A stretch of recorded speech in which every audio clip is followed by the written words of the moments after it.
Continúa con la palabra el diputado Justosi. El diputado Axel Kicillof resultó ser incorregible. En la comisión hizo exactamente lo mismo. Acordamos un uso racional de la palabra, solicitó y habló una hora seguida. Habló una hora seguida. Le pido, señor presidente, si me puede incorporar los minutos en función. Ya está, gracias. Está incorporado. Hay verdades que son atroces. Verdades que tienen que ver con errores del pasado, que en función de las circunstancias,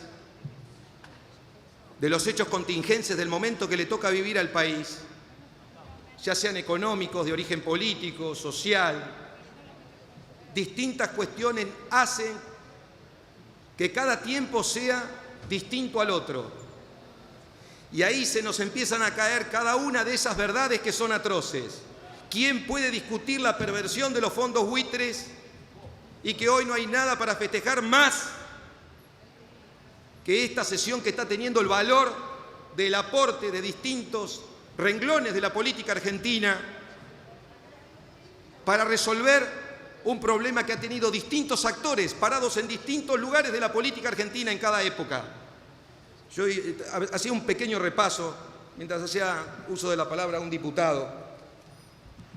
Y recuerdo que, por ejemplo, nos podemos remontar hacia el primer gobierno de la vuelta de la democracia, cuyo secretario de Industria y Comercio era el doctor Labaña, que con vocación de colaborar con su prestigio, con su experiencia, se sumaba por la patria y aún así en esas condiciones difíciles de la economía, sabemos todos por la crisis de la deuda, derivada de un frente externo realmente complicado, derivó que en el año 1988 se suspendieran los pagos de la deuda externa por 6.000 millones de dólares.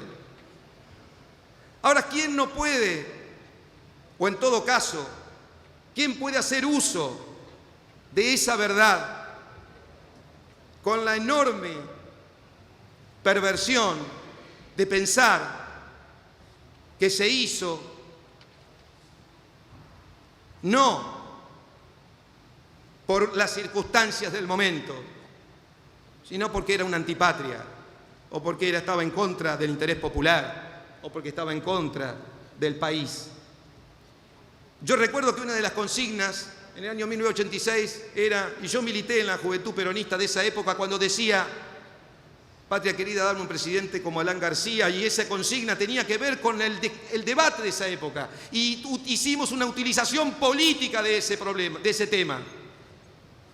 Y hoy, a la luz de los hechos, no me arrepiento de ese aire juvenil y de esa vocación de siempre independentista, libertaria de nuestra Argentina y de los movimientos nacionales y populares en la historia política argentina.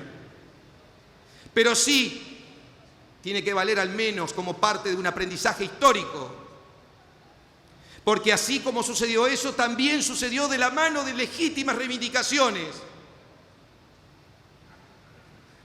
paros uno tras otro sin comprender que el mundo económico es una especie de sistema solar que se encuentra en equilibrio inestable. Ese equilibrio inestable hace que las condiciones casi nunca son las ideales ni las mejores. Pero haremos patria cuando reconocemos esas condiciones como las peores al gobierno de turno y no tenemos la bajeza de hacer uso político sobre las espaldas, en definitiva, del pueblo argentino. Porque la demagogia paga, la demagogia cobra intereses y punitorios, porque en definitiva la pobreza de la cultura cívica de la Argentina tiene como responsables a unos y a otros en este aprendizaje acumulado que debemos tener para proyectar un país distinto y resolver los problemas. O tenemos que recordar, porque yo también apunté, se hizo referencia al consenso de Washington. ¿Quieren que recordemos cuáles eran los puntos del consenso de Washington? Los decía en todas las tribunas, en la universidad y en la calle. porque estuve acá afuera cuando estábamos en contra de las privatizaciones salvajes que no se están haciendo hoy. Ese consenso de Washington tuvo un gestionador desde el Ministerio de Economía, que fue el doctor Domingo Cavallo. En ese periodo, en los 90, ¿cuántos funcionarios formaron parte del partido político gobernante de entonces ocupando cargos de jerarquía? Gobernadores, senadores nacionales, diputados, ministros provinciales. Y no sirva esto para reprocharle su lugar histórico, sino que sirva para aprender. Recordemos que uno de los gobernadores mimados por justamente uno de los puntos del consenso de Washington, creo que fue el diputado Carmona que hizo referencia, era el equilibrio fiscal, el tipo de cambio competitivo. Y como el gobernador de Santa Cruz de entonces hacía uso y entendía algunos de los principios básicos de la economía, sabía que superávit gemelos, tipo de cambio competitivo, era fundamental para generar un periodo de desarrollo. Y es por eso que nosotros nos encontramos un ex ministro de Economía defendiendo una economía totalmente distinta a la economía del primer periodo de la década ganada. Porque en definitiva no fue una década, sino fueron 2 periodos, fueron 2 etapas distintas. Y que nos sirva para reprochar la posición de cada uno en el lugar histórico que estuvo. Porque recordemos que ese mismo ministro de Economía del consenso de Washington fue ministro de Economía del doctor de la Rúa. Y hoy, en ese repaso doloroso, casi podríamos decir inexorable de nuestra historia para poder dar un gran salto de calidad, y que no va a ser simple, es esforzado, y hay que abandonar determinadas prácticas propias de la política argentina. La demagogia y el discurso fácil, la etiqueta, el título. Hay grandes temas que deben ser tratados con humildad. No recuerdo voces altisonantes en contra, por ejemplo, de tren que para, tren que cierra, 25% de desocupación, o tanto en los 90, y que después formaron parte del gobierno, de gobiernos posteriores o del gobierno reciente. Y que no sirva para reproches, que sirva como parte de esa bitácora que tiene un barco, que es el barco de la República Argentina. Siempre utilizo esta parábola, la bitácora. La bitácora es la hoja de ruta, es esa agenda del capitán que va anotando para tener en la memoria cada vez que tiene que enfrentar una tempestad, una situación difícil, adversa, por las condiciones, en este caso, que no son de la naturaleza física, sino de la naturaleza de nuestra economía y el vínculo entre las naciones que va en constante evolución, especialmente desde la globalización a esta parte. Si eso no lo reconocemos como condiciones especiales, distintas, que se transforman y nos da la oportunidad de hacer una mirada introspectiva a cada uno y ver en su propia historia, sin decir yo estaba parado en el lugar correcto, en el momento indicado, sino tener la grandeza y la dignidad de dar un salto de calidad y darle una oportunidad a aquel que quizá estuvo en el lugar incorrecto, con la posición equivocada. Ese es el gran salto que tiene que dar la política argentina. Pararse en un lugar absolutamente distinto y tomar estos temas como una política de Estado. ¿Qué sino otra cosa? Que estamos hablando aquí de un problema que hay que resolver. Triste. ¿Cómo ponerse en positivo mirando sobre las migajas que quedaron de la Argentina por no resolver y por no darle un tratamiento serio, honesto, transparente a la cuestión de la deuda externa? Pero démonos a partir de ahora una gran oportunidad. Yo celebro que el Poder Ejecutivo Nacional haya enviado un proyecto abierto al debate porque hemos hecho muchos aportes.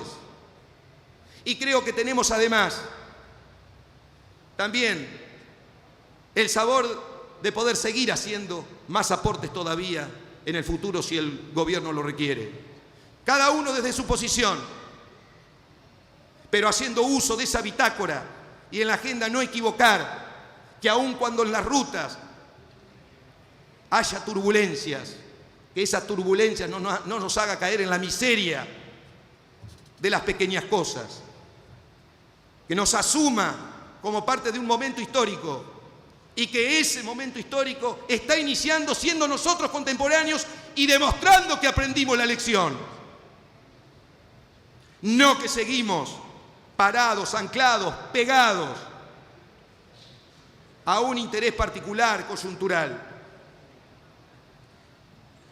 El acuerdo no hace otra cosa, en definitiva, que tratar de resolver bonos que vienen desde el año 1993, Plan Brady, Par, Discount, las euroletras, el megacanje, todos fracasos, no para enrostrarlos, sino para aprender. Que salga con suficiente consenso una política impulsada por el Poder Ejecutivo para resolver un problema de difícil solución. Tendrá en quien inicia, en quien tiene la propia iniciativa, la mayor responsabilidad de darle un buen uso y de que sirva como condición no suficiente, pero necesaria para resolver los principales problemas de la economía. ¿O cómo no entender las condiciones que como verdades atroces se nos caen sobre nuestra cabeza, como es una sentencia? Esto como peor que estar en el veraz para una familia. Y si además vas perdiendo capacidad productiva, se va desalentando la familia, va perdiendo ánimo, se distorsionan todas las variables y se hace difícil que pueda despegar. Ahora, si frente a la oportunidad de demostrarnos que somos capaces de construir diferencias, pero desde un lugar distinto, desde una mayor honestidad intelectual y con un repaso retrospectivo de los tiempos que hemos vivido, mucho más plagado de patriotismo genuino, no chauvinismo barato. Yo recuerdo la gran diferencia que había a veces entre ciertas tendencias chauvinistas en las discusiones universitarias para aquellos que querían descalificar al otro. Están de otro siglo, están de otra época que quedan descolgados del mapa. Yo los invito y me invito al mismo tiempo a hacer todos los esfuerzos en esa dirección. Este bloque decidió de entrada apostar a la solución de este problema, a discutir en silencio sobre las distintas posiciones, a reforzar el blindaje legal, a hacer todo lo que esté a nuestro alcance, porque el paso del tiempo tiene un costo alto, un costo en expectativas que en economía es carísimo. No solo la expectativa por un mayor acceso al crédito para el sector público, para el sector privado, sino también en expectativas diarias del comerciante que está por renovar un alquiler, de aquel que está por ampliar su casa. La economía y la macroeconomía, que es muchas veces acelerada en su desarrollo por las perspectivas y por las condiciones que le generan sus expectativas, necesita de la solución de este problema y es por eso que lo vamos a acompañar. Es por eso que hemos hecho distintos aportes y que el diputado Luis Luquiños, en el uso de la palabra, va a ampliar y que hemos trabajado mucho. Y en función de eso, recordar que cuando nosotros tenemos un tema de semejante magnitud en nuestro escritorio y lo tenemos que discutir, tenemos que hacerlo esencialmente pensando en doblegar las condiciones que te propone el adversario o el enemigo, en este caso por los fondos buitres. Nuestra actitud desde los distintos rincones de la vida nacional, no solo de los partidos políticos, también de la dirigencia sindical, la dirigencia empresaria, de todos los actores, de no especular con un momento de debilidad, que es debilidad no de un gobierno, es debilidad de la República Argentina, es debilidad de un productor que quiere ampliar su plantación.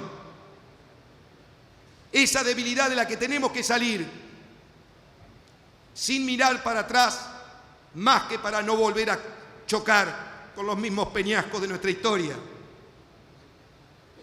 Esa realidad que nos proponga la inauguración de un tiempo que, como dijimos, sea para convertir estos temas en política de Estado, que le dediquemos el tiempo que le tengamos que dedicar.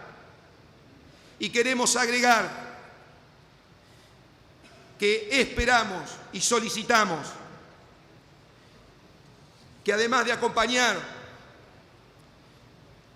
este proyecto, en el propio recinto se puedan hacer algunas incorporaciones y no consideraciones a ser tenidas por el Poder Ejecutivo, como una cláusula de no litigiosidad al momento de continuar con las negociaciones frente a este acuerdo. Que se profundice la vocación por conseguir dictámenes para reforzar el blindaje legal. Otra verdad atroz, ¿quién puede estar en contra de eso? Y nosotros, desde nuestro lugar, como representantes del pueblo de la nación en este Congreso, tenemos la responsabilidad histórica de deponer posiciones particulares en función del conjunto, sin reservas, sin miramientos, sin reproches, con grandeza, con dignidad, defender los intereses del pueblo argentino y de la querida patria. Muchas gracias, señor presidente. Muchas gracias.